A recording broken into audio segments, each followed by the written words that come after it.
नमस्कार, good morning India में आपका स्वागत है। मैं हूं अदिति राजपूत, मेरे साथ हैं जया कौशिक। शुरुआत हम कर रहे हैं एक ऐसी खबर से जो आपको डरा सकती है। बच्चे चोरी की खबरें तो हमने अक्सर सुनी है, लगातार सुनी है, लेकिन मथुरा के रेलवे स्टेशन से जो चोरी हुआ बच्चा है वो फिरोजाबाद की एक बीजेपी पार्षद विनीता अग्रवाल के घर से मिला है। मामले में पुलिस ने बीजेपी पार्षद और उनके पति को गिरफ्तार कर लिया है और उनके अलावा मामले में 6 और लोग गिरफ्तार किए गए हैं। ये आप तस्वीरें देख रहे हैं वो सीसीटीवी तस्वीरें जिसमें 7 महीना का जो बच्चा है उसको किस तरह से अपहरण करके उसको वहां से उठा लिया जाता है। वो मिलता है बीजेपी पार्षद के घर में जाकर। आपको बता दें इस मामले में कुल 8 गिरफ्तारियां हुई है। बीजेपी पार्षद और उनके पति को भी गिरफ्तार किया गया। इसके अलावा 6 और लोग गिरफ्तार किए गए हैं। साथ ही 2 डॉक्टरों को भी इसमें गिरफ्तार किया गया है जो बच्चा चोरी गैंग के मास्टरमाइंड बताए जा रहे हैं। दोनों डॉक्टर पैसों के लिए बच्चों को बेचा करते थे। बच्चे को रेलवे स्टेशन से चुराने वाला शख्स जो है वो भी पुलिस की गिरफ्त में है और पुलिस के मुताबिक बीजेपी की महिला पार्षद और उनके पति ने डॉक्टरों से 1,80,000 रुपए में इस बच्चे को खरीदा था। मथुरा रेलवे स्टेशन की ये तस्वीरें हैं जब आप देख रहे हैं कि ये जो व्यक्ति है जो अब गिरफ्तार भी किया जा चुका है, सोते वक्त जब उसकी मां, उनका बच्चा जब वो सो रहा था उस वक्त अचानक से एक हाथ से उठाकर बच्चे को लेता है और उसके बाद स्टेशन से फरार हो जाता है, दौड़ लगा देता है। मथुरा स्टेशन से जब ये चोरी हुआ तो सीसीटीवी कैमरे में जो ये वारदात कैद हुई उससे कहीं ना कहीं एक पुलिस को मदद भी मिली है। तो ये जो आप लोगों ने फुटेज देखा होगा वो आदमी जो है वो दीप कुमार है, जो बच्चा जो है वो उठा करके ले गया था। फिर उसके बाद हमें पता चला कि पूरा एक ऑर्गेनाइज्ड इनका गैंग है, पूरा एक जिसमें कई लोग शामिल हैं, जिसमें बच्चा चोरी करने वाले हैं, बच्चा बेचने वाले हैं। इसमें कुछ 2 महिलाएं भी शामिल हैं जो ANM का काम जो है वो हाथरस में करती हैं और उनके द्वारा जो भी जिस भी दंपति को बच्चे नहीं होते हैं उनका क्या करते हैं कि वो लोग उनके पास आते हैं, फिर वो हॉस्पिटल वाले के पास ले जाते हैं और वहाँ पर ये बच्चे को बेचा जाता है और ख़रीदा जाता है और उनके जो भी लोग हैं उन तक पहुँचाया जाता है। तो इसी में पूरे जो सिंडिकेट था तो उसमें हमने बच्चा जो है बरामद किया है। जो उस बच्चे का नाम संजय है उसको हमने बरामद करके उसके माँ बाप को जो है वो सुपुर्द किया है और इसमें जितने भी लोग इसमें शामिल थे उन्हीं लोगों को हमने सभी लोगों को अरेस्ट किया है। और इस वक्त हमारे सहयोगी सौरभ शुक्ला ज्यादा अपडेट के साथ हमारे साथ जुड़ रहे हैं। सौरभ, बहुत हैरान करने वाली घटना है ये। सीसीटीवी तस्वीरें काफी वायरल हुई थी, यूपी पुलिस जांच में जुटी थी और जो बच्चा मिला वो बीजेपी पार्षद, जो महिला पार्षद है उसके घर से मिला। किस तरह से गिरफ्त में आया है ये पति पत्नी जो हैं और साथ ही कौन कौन लोग जुड़े हुए थे, कैसे ये पकड़ में आया सब कुछ?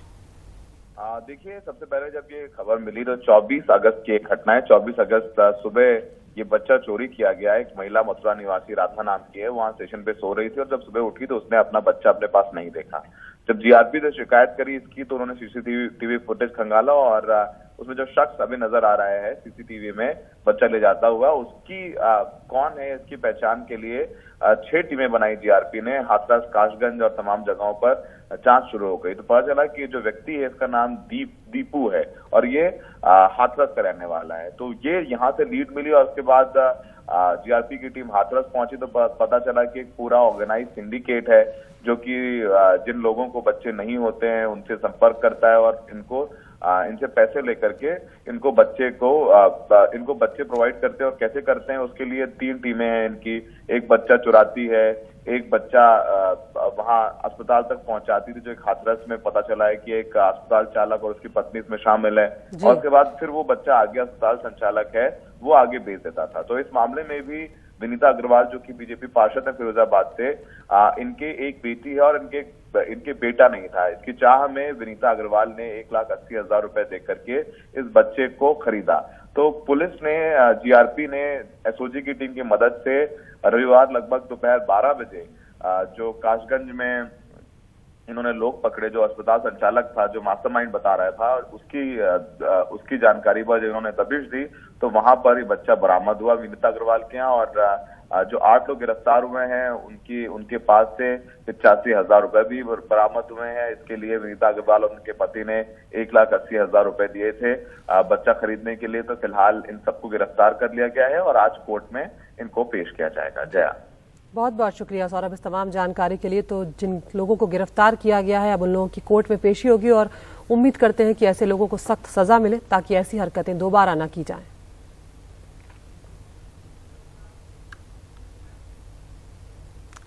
आगे बढ़ते हैं, बात करते हैं झारखंड के दुमका में एक दिल दहलाने वाली घटना यहां पर घटी है, जिसमें अंकिता नाम की एक लड़की के ऊपर पेट्रोल छिड़ककर उसको जिंदा जला दिया गया। इस मामले में दोनों आरोपियों को हालांकि गिरफ्तार कर लिया गया है। आपको बता दें कि ये घटना पिछले मंगलवार की है और लड़की की मौत रांची के रिम्स में रविवार सुबह हुई है। सोमवार को जब ये मामला सामने आया तो मुख्यमंत्री ने इस मामले का ट्रायल फास्ट ट्रैक कोर्ट में करवाने की बात कही है। मृतक के परिवार वालों को 10 लाख रुपए का मुआवजा देने की भी घोषणा की गई है और जो आरोपी है उसको लेकर भी कहा जा रहा है कि जल्द से जल्द फास्ट ट्रैक कोर्ट में सुनवाई करके उसको सजा दिलवाई जाएगी।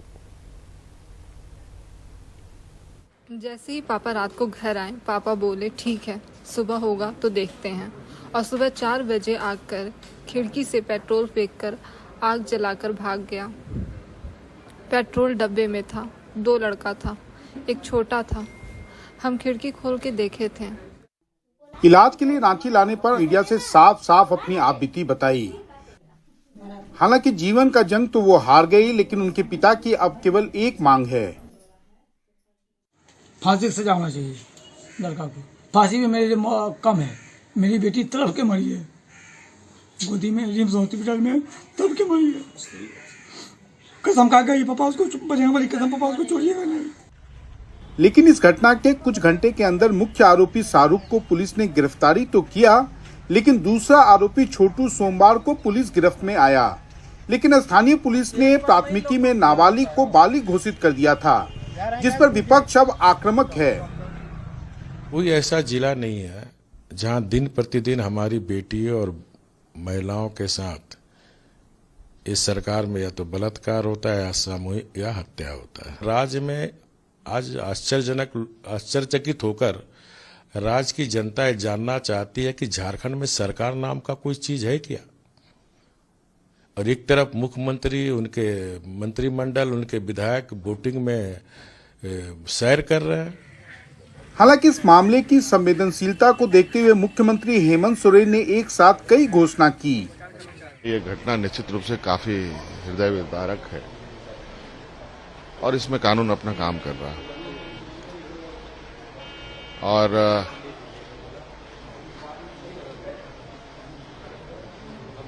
जो आरोपी हैं, जो इस घटना को अंजाम दिया है, इन लोग पकड़े भी गए हैं और हमारा प्रयास है कि जल्द से जल्द उसको सजा मिले।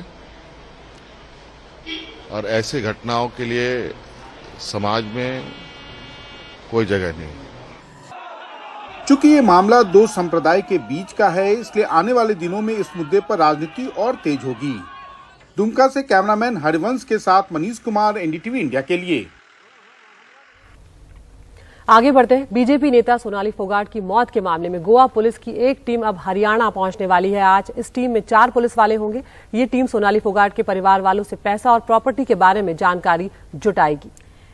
आपको पता होगा कि किस तरह से सोनाली फोगाट को मारा गया है, हत्या की गई है, और जो पीए है साथी, एक और उसका साथी जो है वो पकड़ा गया और कई गिरफ्तारियां हुई है। ये होटल की वो सीसीटीवी तस्वीरें हैं जिसमें पता चल रहा है सोनाली फोगाट किस तरह से चल पाने में भी मुश्किलें उनको पेश आ रही थी। आपको बता दें, गोवा सरकार ने इस पूरे मामले में 15 पन्नों की एक रिपोर्ट गोवा सरकार को दी है और इस रिपोर्ट के आधार पर दोनों राज्यों की सरकारें मामला सीबीआई को देने पर अब फैसला लेंगी। इधर कल भी सोनाली फोगाट के रिश्तेदारों ने मामले की सीबीआई जांच की मांग की है। लगातार उनका परिवार सीबीआई जांच की मांग कर रहा है और इस मामले में गोवा पुलिस ने अब तक 5 लोगों को गिरफ्तार किया है। आज एक बार फिर से सीबीआई पहुंचेगी दिल्ली के उप मुख्यमंत्री मनीष सिसोदिया के यहां। उनके बैंक लॉकर की वहां पर जांच करी जाएगी। दिल्ली के डिप्टी सीएम ने इस बात की जानकारी खुद कल ट्विटर के जरिए दी और ट्वीट किया, बताया कि जैसे मेरे घर पर 14 घंटे की रेड में जो रेड डाली गई थी, छापा डाला गया था, उसमें कुछ भी नहीं मिला, वैसे ही बैंक लॉकर में भी कुछ नहीं मिलेगा।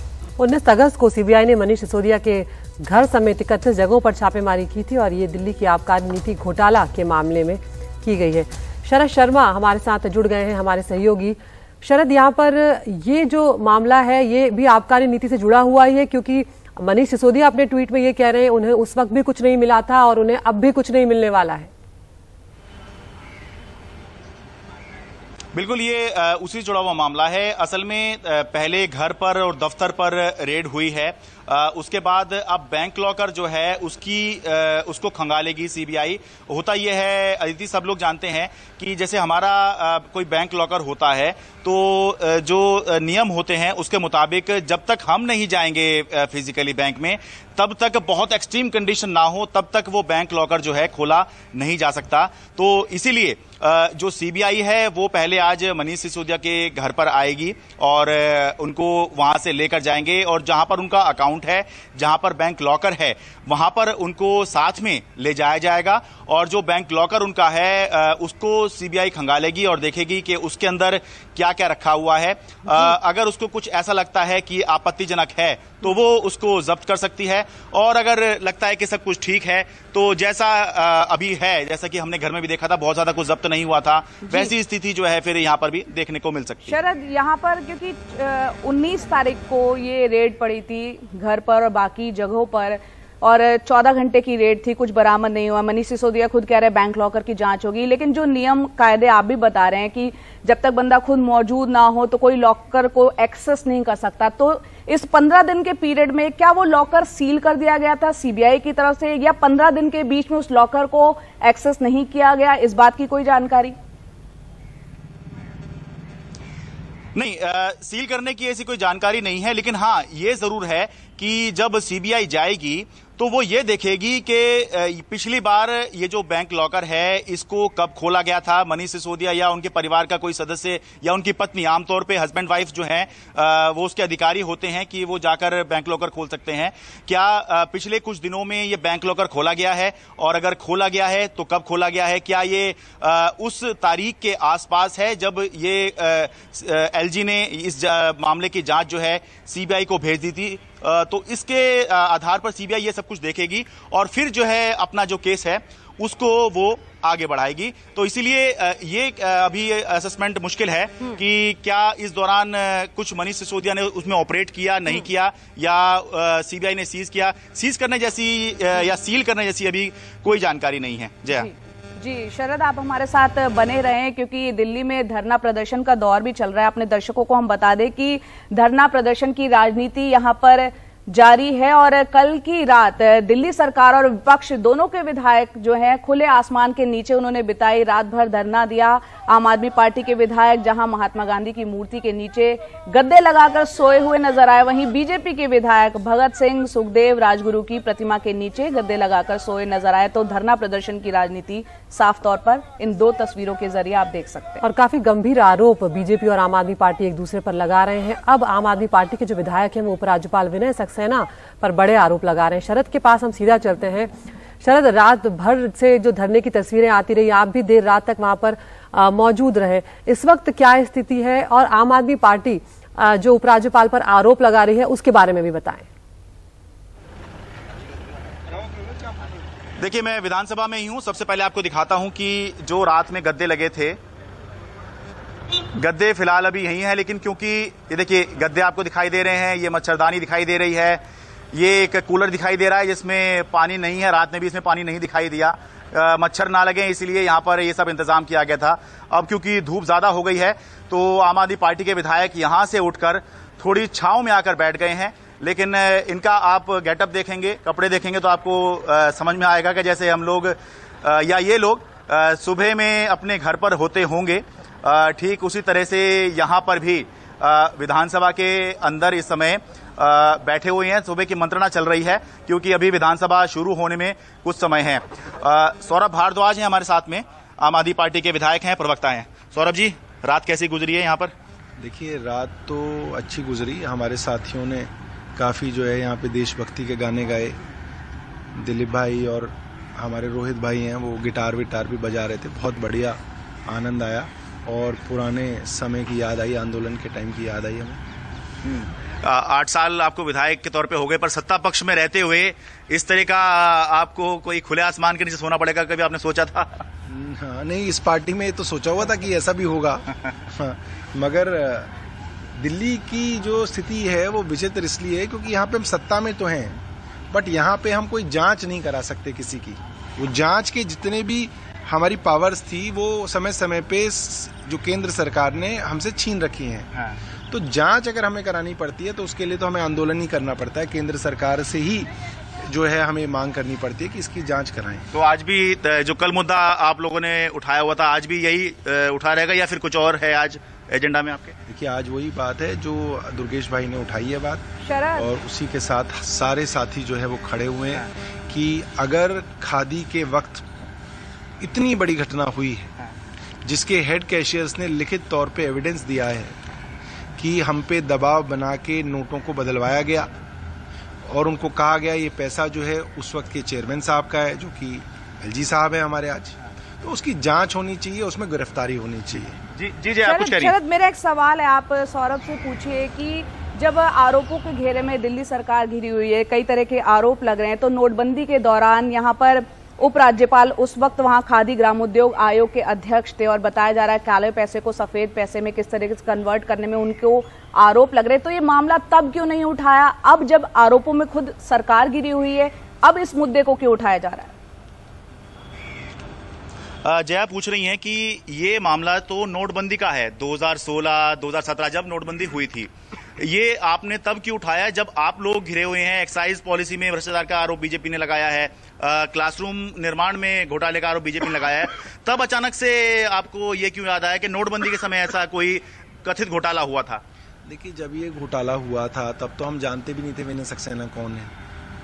अब उस सुर्खियों में है तो उनके बारे में किसी ने सूचना दी और हमारे एक विधायक साथी ने ये बात उठाई।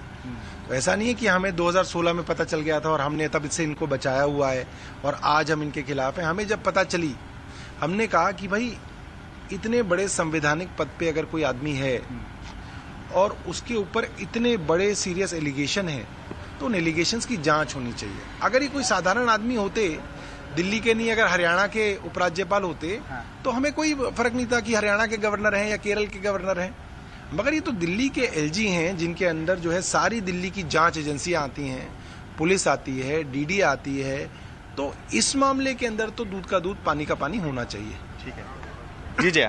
जी बिल्कुल। शरद, यहाँ पर सौरभ से ये भी हम जानना चाहेंगे कि अब बार बार बीजेपी भी आप पर आरोप लगा रही है, आप लोग आंसर नहीं कर रहे हैं। उनका ये कहना है कि जो आरोप हम लगाते हैं वो जवाब आप नहीं देते, जवाब के बदले में आप उल्टा एक नया आरोप लेकर आ जाते हैं। उस पर सौरभ का क्या कहना है?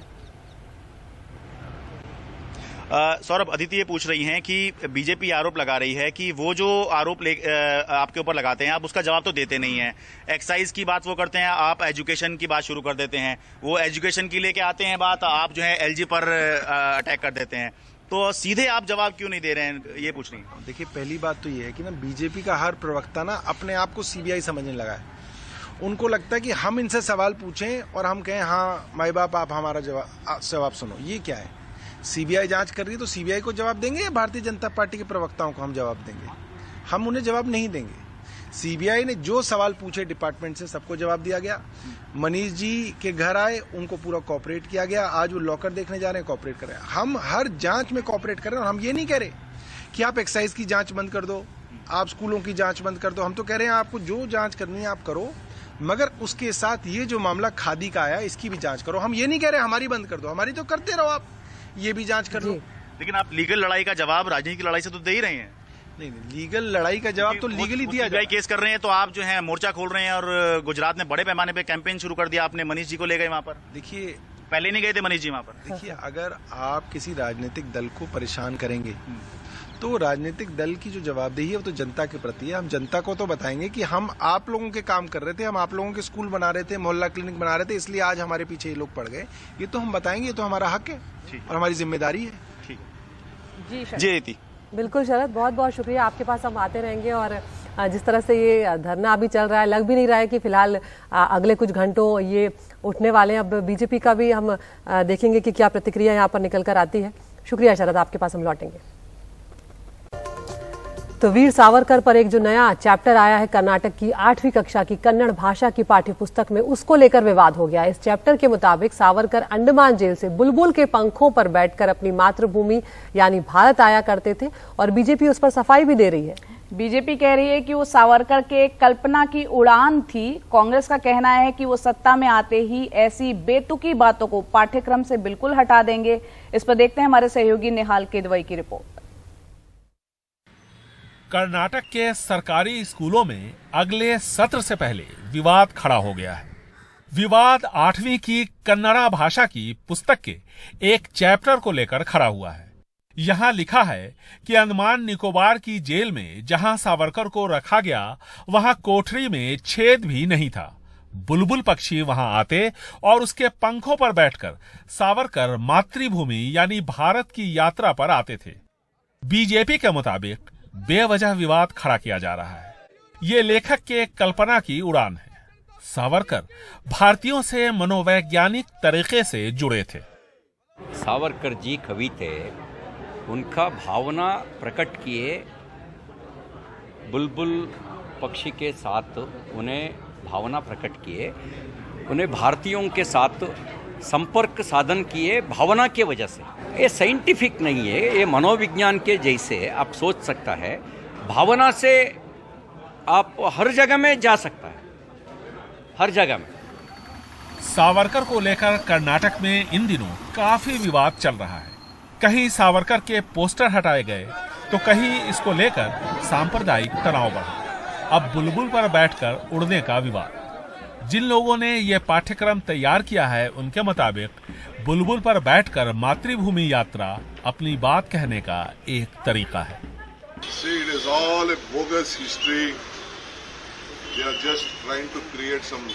ये गलत इतिहास पढ़ा रहे हैं। ये लोग इतिहास बदलना चाहते हैं। ये नागपुर एजुकेशन पॉलिसी है, न्यू एजुकेशन पॉलिसी नहीं है। मुझे पूरा भरोसा है कि जनता हमें सत्ता में लाएगी, तब हम इस तरह की अवैज्ञानिक चीजों को खत्म कर देंगे। कर्नाटक में बीजेपी सत्ता में लिंगायतों की वजह से आई। आज लिंगायत यहाँ गुटों में बटे हुए हैं। ऐसे में न चाहते हुए भी बीजेपी को वरिष्ठ लिंगायत नेता येडियुरप्पा का दामन दोबारा थामना पड़ा। महंगाई और बेरोजगारी अपनी जगह है। ऐसे में बीजेपी यहाँ उन तमाम मुद्दों को आजमा रही है जिसमें सावरकर भी शामिल हैं, जिसके जरिए विधानसभा चुनावों में उनकी नैया पार लग सके। बेंगलुरु से कैमरामैन गोविंद मूर्ति के साथ निहाल किदवई, एनडीटीवी इंडिया। महाराष्ट्र में जब से सत्ता परिवर्तन हुआ है तब से कोई ना कोई मुद्दा विवाद का बनता नजर आता है। अब बात कर रहे हैं एकनाथ शिंदे गुट ने बीजेपी के साथ मिलकर पहले उद्धव ठाकरे से मुख्यमंत्री की कुर्सी छीनी और अब शिवसेना के दशहरा सम्मेलन पर भी कब्जा करना चाहते हैं। शिवसेना हर साल शिवाजी पार्क पर दशहरा सम्मेलन करती है, जिसको लेकर अब तनातनी यहां दिख रही है।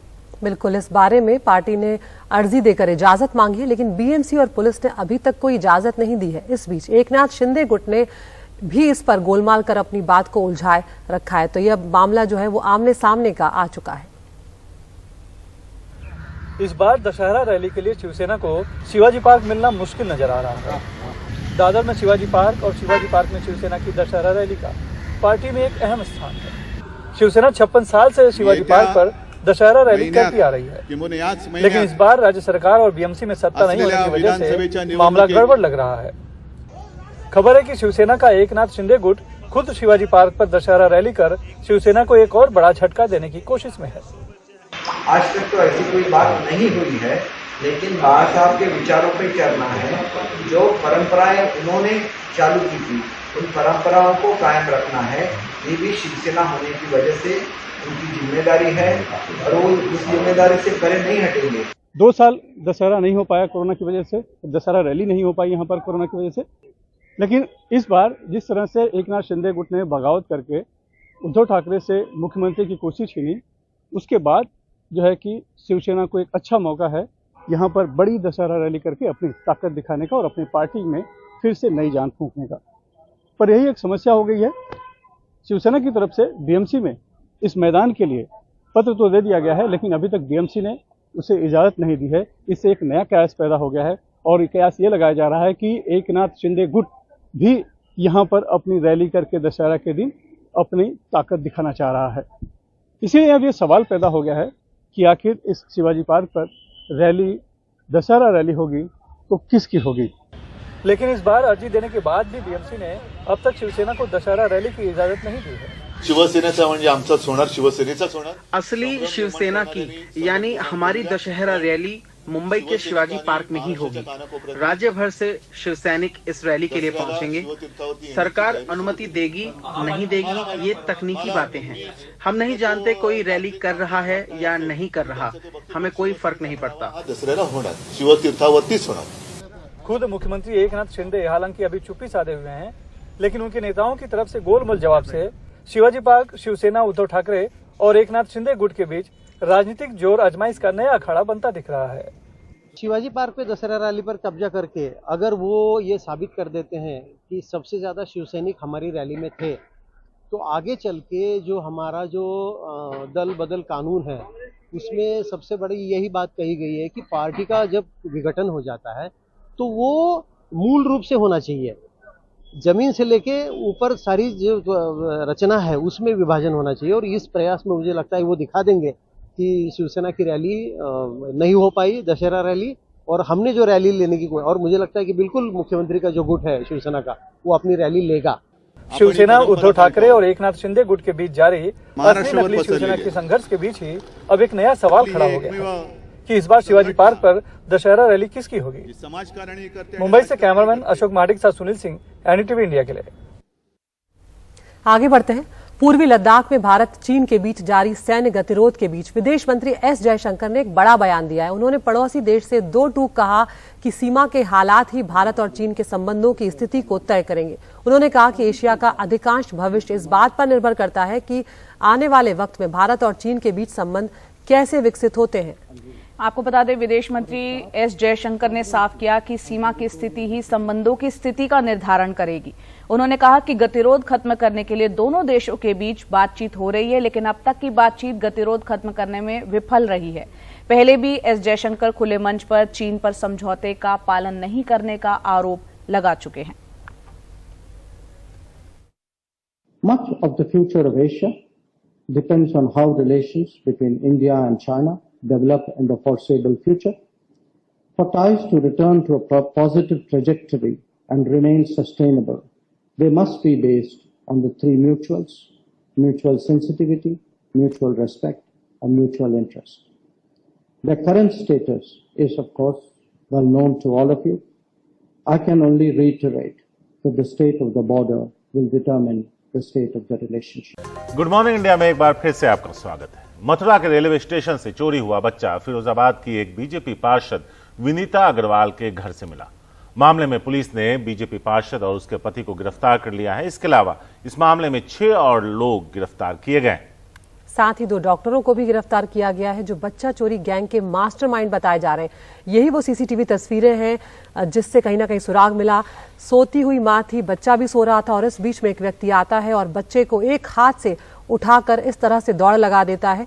और उसके बाद जब ये फुटेज खंगाला गया उस शख्स को भी गिरफ्तार कर लिया गया। और ये वो तस्वीरें जब बच्चा मिलने के बाद माँ और बच्चा खुश थे और वहां पर सभी लोग संतुष्ट थे। दोनों डॉक्टर पैसों के लिए बच्चों को बेचा करते थे। बच्चे को रेलवे स्टेशन से चुराने वाला अब गिरफ्तार कर लिया गया है। और पुलिस के मुताबिक बीजेपी की महिला नेता और उनके पति ने डॉक्टरों से 1,80,000 में बच्चे को खरीदा था। मथुरा रेलवे स्टेशन से बच्चा चोरी की यह घटना सीसीटीवी में कैद हो गई और इसका वीडियो काफी वायरल हुआ था। उसके बाद जाकर पुलिस उन तक पहुंचने में कामयाब रही।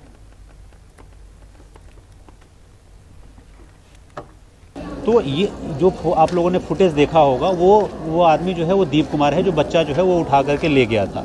फिर उसके बाद हमें पता चला कि एक ऑर्गेनाइज्ड इनका गैंग है, पूरा एक जिसमें कई लोग शामिल हैं, जिसमें बच्चा चोरी करने वाले हैं, बच्चा बेचने वाले हैं। इसमें कुछ 2 महिलाएं भी शामिल हैं जो ANM का काम जो है वो हाथरस में करती हैं। और उनके द्वारा जो भी जिस भी दंपति को बच्चे नहीं होते हैं उनका क्या करते हैं कि वो लोग उनके पास आते हैं, फिर वो हॉस्पिटल वाले के पास ले जाते हैं और वहाँ पर ये बच्चे को बेचा जाता है और ख़रीदा जाता है और उनके जो भी लोग हैं उन तक पहुँचाया जाता है। तो इसी में पूरे जो सिंडिकेट था तो उसमें हमने बच्चा जो है बरामद किया है। जो उस बच्चे का नाम संजय है उसको हमने बरामद करके उसके माँ बाप को जो है वो सुपुर्द किया है। और इसमें जितने भी लोग इसमें शामिल थे उन्हीं लोगों को हमने सभी लोगों को अरेस्ट किया है। और हमारे साथ हमारे सहयोगी सौरभ शुक्ला फोन लाइन पर जुड़ गए हैं। सौरभ, ये खबर डराती है, जो सीसीटीवी फुटेज सामने आया। बच्चा चोरी की तो कई घटनाएं हम लोगों ने सुनी है, जब लेकिन इस तरह से रसूखदार लोगों का नाम सामने आता है, इसमें बीजेपी पार्षद का नाम सामने आ रहा है, गिरफ्तारी उनकी हुई है। क्योंकि कई बार सौरभ देखा जाता है कि जो सत्ताधारी पार्टी से जुड़े हुए लोग होते हैं उनको कोई टच नहीं करता है और इस तरह के अपराध जो है वो बढ़ते चले जाते हैं। बिल्कुल, देखिए इस पूरे मामले में बताएं तो ये जो मामला है उससे ये भी उजागर होता है कि एक पूरा सिंडिकेट चल रहा था। ये घटना 24 अगस्त की है। सुबह 6 बजे राधा नाम की महिला स्टेशन पर सो रही थी मथुरा के। वहां पर सीसीटीवी फुटेज में दिख रहा है ये जो शख्स है जो बच्चा चुरा के जा रहा है, इसका नाम दीपू है। जब ये खबर पुलिस को मिली तो पुलिस ने 6 टीमें बनाई और उन्होंने कई जगह छापेमारी शुरू की। तो इसके तार मिले हाथरस में। जो दीपू है जो दिख रहा है ये हाथरस का रहने वाला है और पता चला कि पूरा एक सिंडिकेट है। इसमें 2 अस्पताल संचालक शामिल हैं, 2 ANM हैं जो कि महिलाएं हैं। तो एक 3 तरीके के इस गुट में लोग थे। एक जो बच्चा चोरी करते थे, दूसरे बच्चे डिलीवर करते थे और तीसरे आगे बच्चों को बेचते थे। तो बेचने का काम था। ये जो अस्पताल संचालक है इन दोनों को गिरफ्तार किया गया है। पति और पत्नी है दोनों, ये काम कर रहे हैं। तो उन्होंने ये बच्चा जो चोरी किया 6 महीने का, इसे बेचा फिरोजाबाद की पार्षद विनीता अग्रवाल और उनके पति को।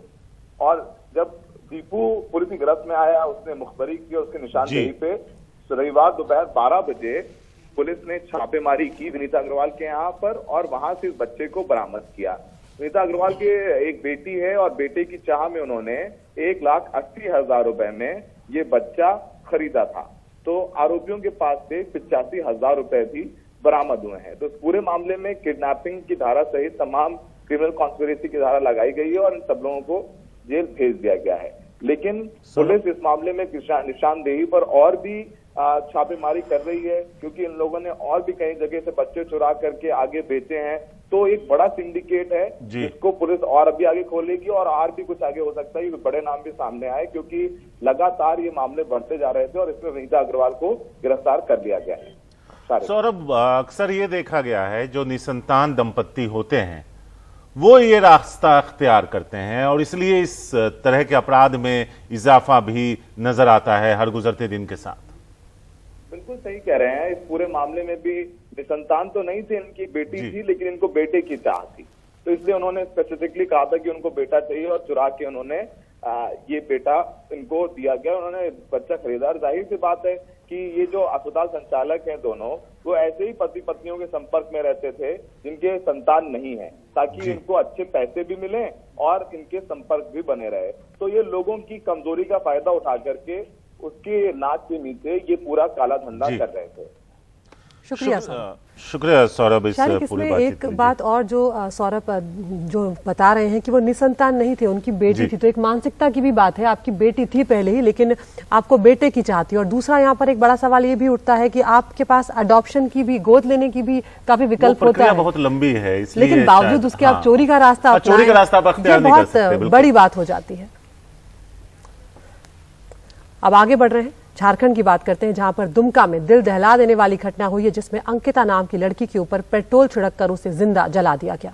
इस मामले में दोनों आरोपियों को गिरफ्तार कर लिया गया है। आपको बता दें कि यह घटना पिछले मंगलवार की है और लड़की की मौत रांची के रिम्स में रविवार सुबह हो गई। सोमवार को मुख्यमंत्री ने इस मामले का ट्रायल फास्ट ट्रैक कोर्ट में करवाने और मृतक के परिवार वालों को 10 लाख के मुआवजे की घोषणा की है। जैसे ही पापा रात को घर आए, पापा बोले ठीक है सुबह होगा तो देखते हैं, और सुबह 4 बजे आकर खिड़की से पेट्रोल फेंककर आग जलाकर भाग गया। पेट्रोल डब्बे में था, 2 लड़का था, एक छोटा था।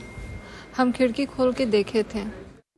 इलाज के लिए रांची लाने पर मीडिया से साफ साफ अपनी आपबीती बताई। हालांकि जीवन का जंग तो वो हार गई, लेकिन उनके पिता की अब केवल एक मांग है, फांसी की सजा होना चाहिए लड़का को। फांसी भी मेरे लिए कम है। मेरी बेटी तड़प के मरी है, गोदी में रिम्स हॉस्पिटल में तड़प के मरी है। कसम खा गई पापा उसको, बजने वाली कसम, पापा उसको छोड़िएगा नहीं। लेकिन इस घटना के कुछ घंटे के अंदर मुख्य आरोपी शाहरुख को पुलिस ने गिरफ्तारी तो किया, लेकिन दूसरा आरोपी छोटू सोमवार को पुलिस गिरफ्त में आया। लेकिन स्थानीय पुलिस ने प्राथमिकी में नाबालिग को बालिग घोषित कर दिया था, जिस पर विपक्ष अब आक्रामक है।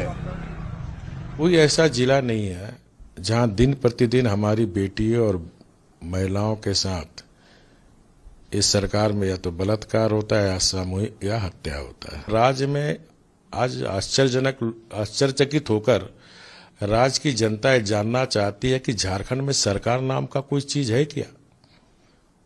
और एक तरफ मुख्यमंत्री, उनके मंत्रिमंडल, उनके विधायक वोटिंग में सैर कर रहे हैं। हालांकि इस मामले की संवेदनशीलता को देखते हुए मुख्यमंत्री हेमंत सोरेन ने एक साथ कई घोषणा की। ये घटना निश्चित रूप से काफी हृदय विदारक है और इसमें कानून अपना काम कर रहा है। और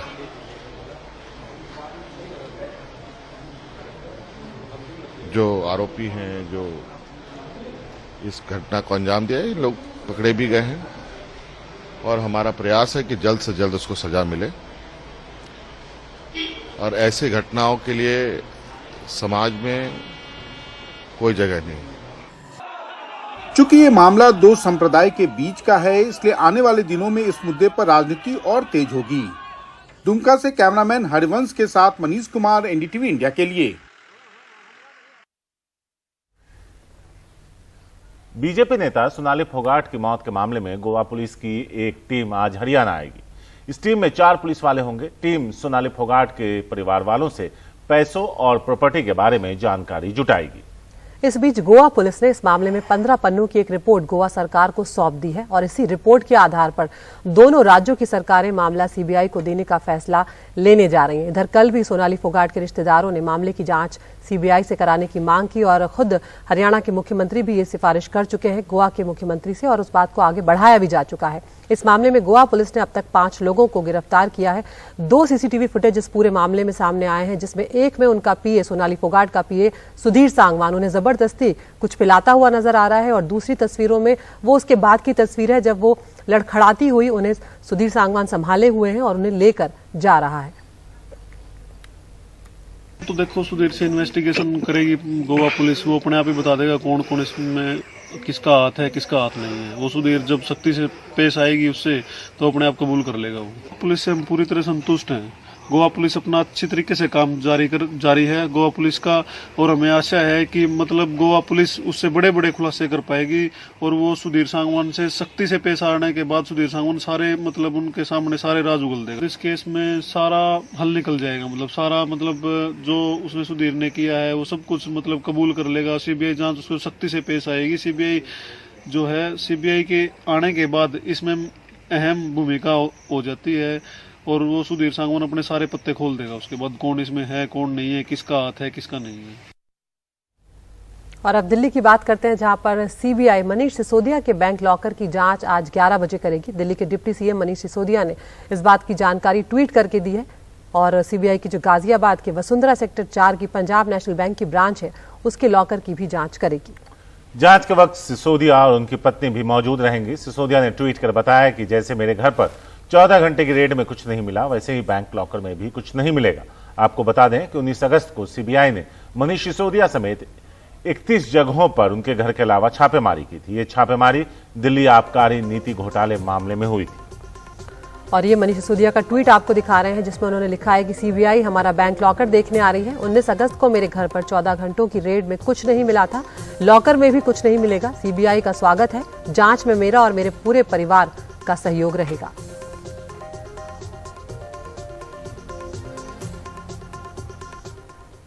और शरद शर्मा है हमारे साथ इस बारे में ज्यादा बात करने के लिए। शरद, जो कुछ दिल्ली में होता नजर आ रहा है वो एक तरीके से देखें तो एक दूसरे को नुकसान पहुंचाना और डिस्टर्ब करने वाली बात है।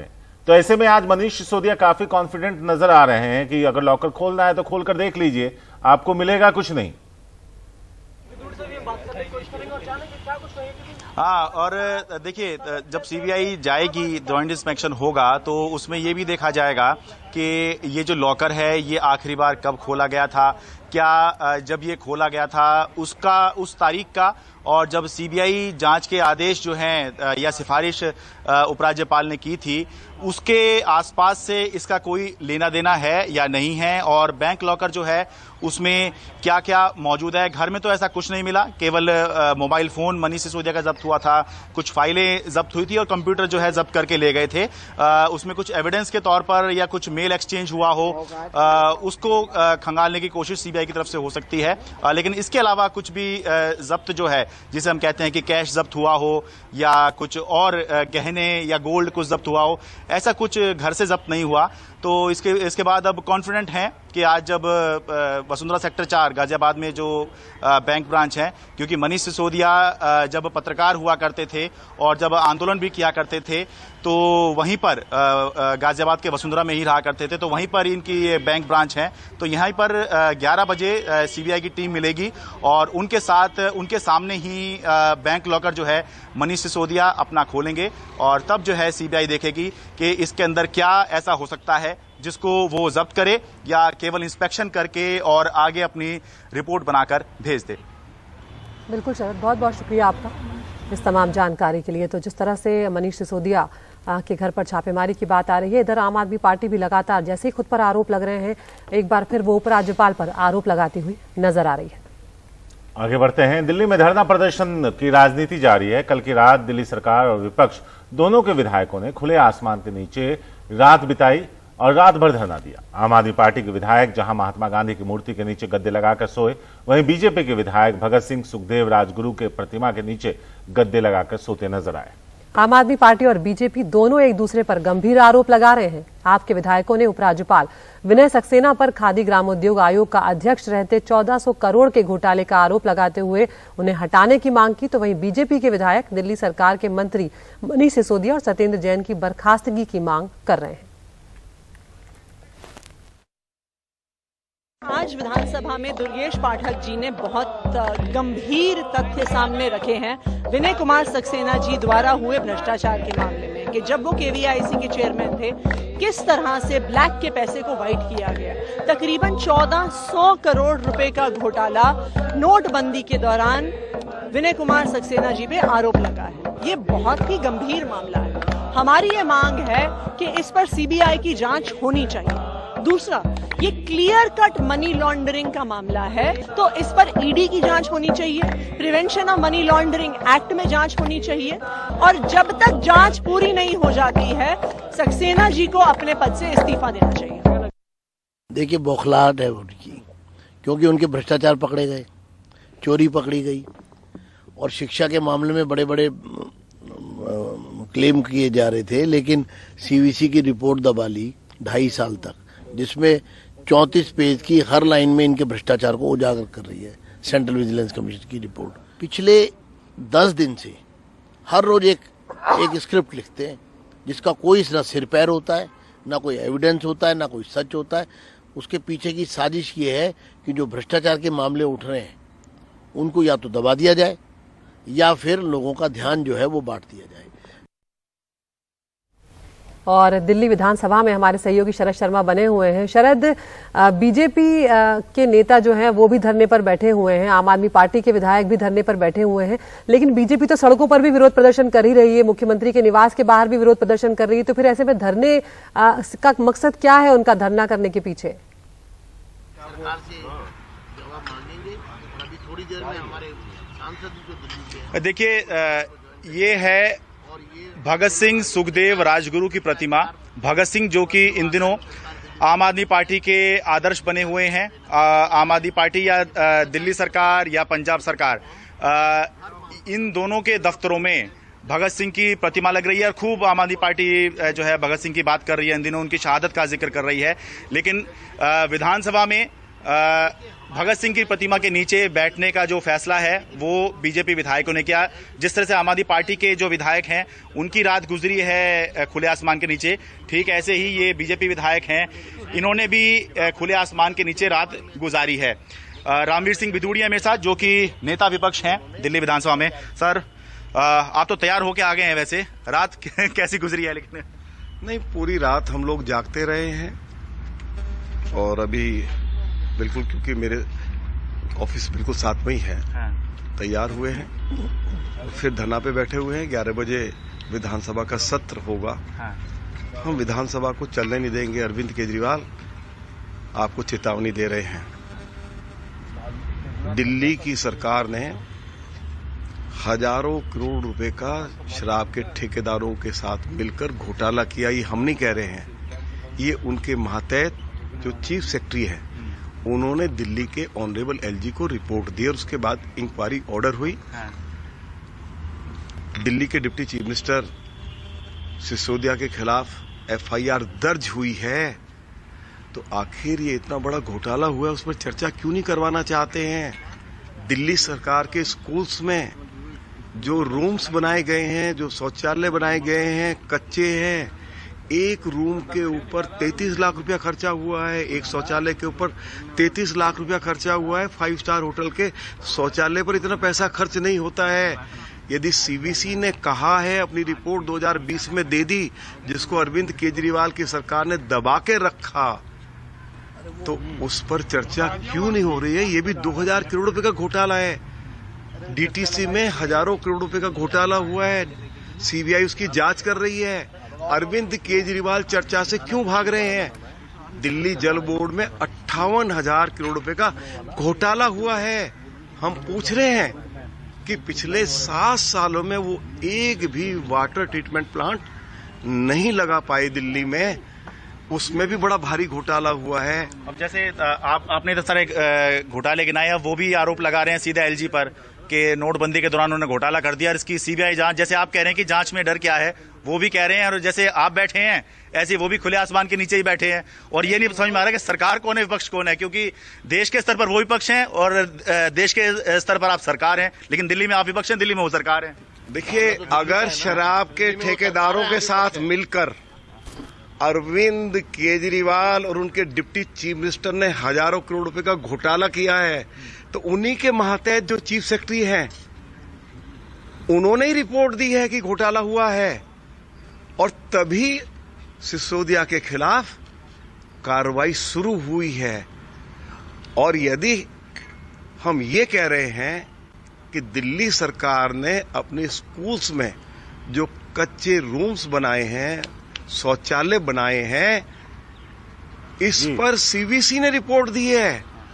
हम नहीं कोई आरोप लगा रहे हैं। और सीवीसी ने 2020 में रिपोर्ट दे दी। अरविंद केजरीवाल, आप उसको दबा के रखे, क्यों नहीं आपने वो दिल्ली विधानसभा के पटल पर उस रिपोर्ट को रखा? क्यों नहीं उसके ऊपर चर्चा आपने कराई? और यदि अब हमारी पार्टी के वरिष्ठ नेता और विधायक श्री विजेंद्र गुप्ता ने विधानसभा के पटल पर वो रिपोर्ट रख दी है, तो अरविंद केजरीवाल, आप चर्चा से क्यों भाग रहे हैं? हम आपको चर्चा से भागने नहीं देंगे। और आज भी जब तक ये फैसला दिल्ली विधानसभा में डिप्टी स्पीकर साहिबा ले नहीं लेंगे कि हम 3 दिनों से लगातार हम इन चारों घोटालों पर चर्चा चाहते हैं, जब तक विधानसभा के अंदर चर्चा पर की अनुमति नहीं दी जाएगी, हमारा संघर्ष जारी रहेगा। ठीक है, बहुत बहुत शुक्रिया। तो ये थे रामवीर सिंह बिधूड़ी, नेता प्रतिपक्ष हैं। उनका ये कहना है जब तक चर्चा नहीं कराई जाएगी विधानसभा के अंदर, तब तक ये जो संघर्ष है ये जारी रहेगा। शारी, शुक्रिया शरद, विस्तार से बीजेपी के जो नेता प्रतिपक्ष हैं उनकी बात पहुंचाने के लिए। तो अपने अपने आरोप हैं और अपना अपना प्रदर्शन जो सारी रात चलता रहा। फिलहाल वक्त एक छोटे से ब्रेक का है।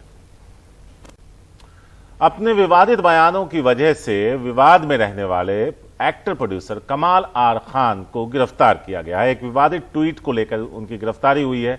इनके ट्वीट्स और इनकी जो व्यंग होता है, टिप्पणियां होती हैं, वो काफी मजेदार होती हैं और दूसरों को टारगेट करना भी इनका काम है। बिल्कुल, ये अक्सर दूसरों को ही निशाने पर लेते हैं और कई बार अपने ट्वीट्स में ये अभद्र भाषा तक का इस्तेमाल करते हुए नजर आते हैं। मुंबई की मलाड पुलिस ने इनकी गिरफ्तारी की है और एयरपोर्ट से कमाल आर खान को डिटेन किया गया है। कमाल आर खान अक्सर हम देखते हैं कि शारिक, जिस तरह से आप भी जिक्र कर रहे थे कि ये अपने आप को फिल्म क्रिटिक भी कहते हैं, तो अक्सर जब कोई फिल्म रिलीज होने वाली होती है तो उस पर ये अपनी टिप्पणियां करते हैं और कहते हैं कि मैं उसका रिव्यू करूंगा और मेरा वो वीडियो ज़रूर देखिएगा। और हाल ही में उन्होंने कई फिल्मों को लेकर इस तरह से भविष्यवाणी की थी कि ये फिल्म भी नहीं चलेगी, ये फिल्म भी नहीं चलेगी। और इत्तेफाक ज़रूर ये भी है कि बॉलीवुड की कई फिल्में इस वक्त जो हैं वो बॉक्स ऑफिस पर अच्छा काम नहीं कर रही हैं।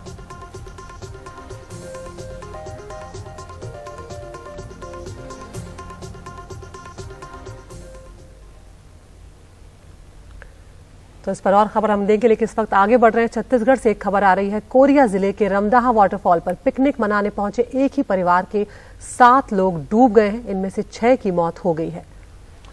एक महिला को बचाया गया है। हादसा रविवार का है। पीड़ित परिवार के 15 सदस्य मध्य प्रदेश के सिंगरौली जिले से रमदाहा पहुंचे थे। नहाने के दौरान ये लोग सेल्फी भी ले रहे थे। उसी बीच ये हादसा पेश आया। 3 शव रविवार को निकाल लिए गए, बाकी 3 शव सोमवार को निकाले गए। मध्य प्रदेश के मुख्यमंत्री शिवराज सिंह चौहान ने मृतकों के परिजनों को 4-4 लाख रुपए की आर्थिक सहायता देने का ऐलान किया है। पूर्वांचल में गंगा अपने पूरे अफान पर है। इलाहाबाद, बलिया, वाराणसी में भी गंगा खतरे के निशान से ऊपर है और मिर्जापुर, चंदौली में भी गंगा तकरीबन उसका यही हाल है। गंगा नदी के बाढ़ से पूर्वांचल के जिलों के गंगा के किनारे के जो इलाके हैं, खासकर निचले इलाकों में पानी घुस गया है। कई लोग जो हैं वो बेहद परेशान हो रहे हैं। वाराणसी में विश्वनाथ कॉरिडोर जो जलाशयन घाट है, वहां से सीधे विश्वनाथ मंदिर की ओर जाता है और उस घाट पे भी ऊपर तक पानी आ गया है। मणिकर्णिका घाट पर भी पानी आ गया है और अंतिम संस्कार अब छतों के ऊपर किया जा रहा है। और कई दिन हो गए इस स्थिति को कि जो सभी घाट है वाराणसी के, वो पूरी तरह से डूब गए हैं। पूर्वांचल में गंगा और उसकी सहायक नदियां उफान पर हैं। वाराणसी में गंगा जो है वो खतरे के निशान को पार कर चुकी है। और अगर हम बनारस के घाट को दिखाने की कोशिश करें तो आप ये देखिए कि तुलसी घाट पर हम खड़े हैं और तुलसी घाट का ये बहुत ऊंचे का सिरा है जहां ये संस्कृत पाठशाला एक किनारे चला करता है। वो संस्कृत पाठशाला जो है वो गंगा के आगोश में पूरी तरीके से समा चुका है। उसके अंदर जो है वो जो है पानी जा चुका है। नावें वहाँ तैरने लगी हैं और ये तकरीबन अगर हम कहें तो तक लगभग 20 फीट ऊपर है, 30 फीट से ज़्यादा ऊंचाई पर है जो नीचे की ऊंचाई से है। सामने देखिए रीवा घाट है और वो रीवा हॉस्टल है जहाँ BHU के बच्चे पढ़ते हैं, म्यूजिक वाले बच्चे पढ़ते हैं। वो सारे भी देखिए किस तरीके से जो है जिसके अंदर पानी जा चुका है। तो बनारस के सभी घाटों पर जो है पानी जो है वो अंदर तक जा चुका है। दूर तक सिर्फ जो है वो गंगा का बड़ा पार्ट नजर आ रहा है, वेग नजर आ रहा है। 2 सेंटीमीटर प्रति घंटे की रफ्तार से गंगा जो है वो आगे बढ़ रही है और अर्धचंद्राकार बनारस के जो घाट हैं, जो कभी गंगा के किनारे मुक्तासी मंच से नजर आते थे, वो घाट इस समय गंगा के आगोश में पूरी तरीके से समा चुके हैं। थोड़ा बहुत ऊंचा है जहां लोग जो है वो खड़े होकर के लोगों को देख रहे हैं। नौका का संचालन पूरी तरीके से बंद है। और अगर यही बात हम करें तो जो स्थिति आपको तुलसी घाट, उसके बगल में जो है वो 80 घाट और उन जगहों पर दिख रही है, वही जो है मणिकर्णिका घाट को आपको दिखाई पड़ेगा। मणिकर्णिका घाट पे जो रत्नाकर महादेव का मंदिर है, वो पूरी तरीके से पानी में डूब चुका है। थोड़ा सा शिखर उनका नजर आ रहा है। इसके अलावा जो है वो मणिकर्णिका घाट में जो क्रिमेशन घाट है, वहाँ पर जो ऊपर की जो छत है वही सिर्फ बची हुई है जहाँ पर कि शवदाह हो रहा है। वहाँ पर कुछ उनके छतों के ऊपर, बाकी सारी जगह जो है वो पानी आ चुका है। और यही हाल जो है वो बनारस के जो वरुणा और अस्सी नदी के तराई के जो इलाके हैं, उन इलाकों में भी पानी जा चुका है। लोग जो है वहाँ पर बहुत से लोगों को राहत शिविर में ले जाया गया है। NDRF की टीम जो है वो बहुत से लोगों को जगह जगह से निकाल करके जो कुछ कैंप बने हैं वहाँ ले जा रहे हैं और जिनके अपने सुरक्षित घर है वहाँ पर जा रहे हैं। लेकिन बनारस में इस समय हर तरफ सिर्फ जो है वो गंगा अपने पूरे उफान पर नजर आ रही, जलमग्न सी नजर आ रही है।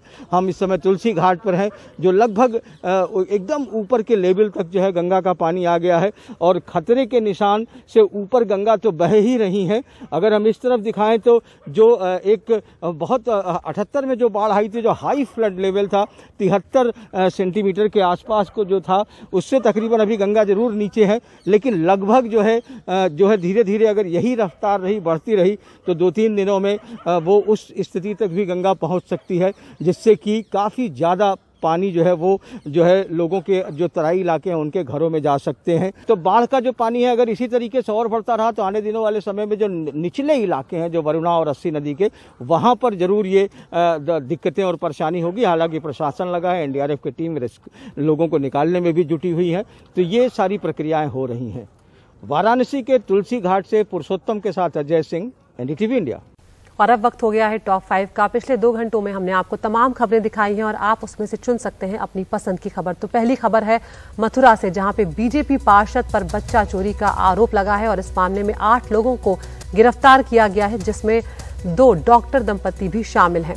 दूसरी खबर झारखंड के दुमका दुमका से, जहां पर एक लड़की अंकिता को जिंदा जलाने के बाद से इलाके में तनाव है और सुरक्षा बलों को तैनात किया गया है। तीसरी खबर दिल्ली से, जहां पर मनीष सिसोदिया का बैंक लॉकर आज खंगालने जा रही है सीबीआई। चौथी खबर वाराणसी से, पहाड़ी इलाकों में हुई बारिश के बाद अब मैदानी इलाकों पर असर साफ नजर आ रहा है। उफान पर है गंगा नदी और कई निचले इलाकों में पानी घुस गया है। पांचवी खबर जम्मू कश्मीर से आ रही है, जहां पर गुलाम नबी आजाद के इस्तीफे का जो इफेक्ट है वो नजर आने लगा है। वहां पर इस्तीफों की बाढ़ आ गई है। आपको करना ये, हमारे YouTube चैनल पर जाना है, इस पोल में हिस्सा लेना है और एक खबर अपने पसंद की चुननी है, जिसे हम विस्तार से आपको दिन भर दिखाएंगे।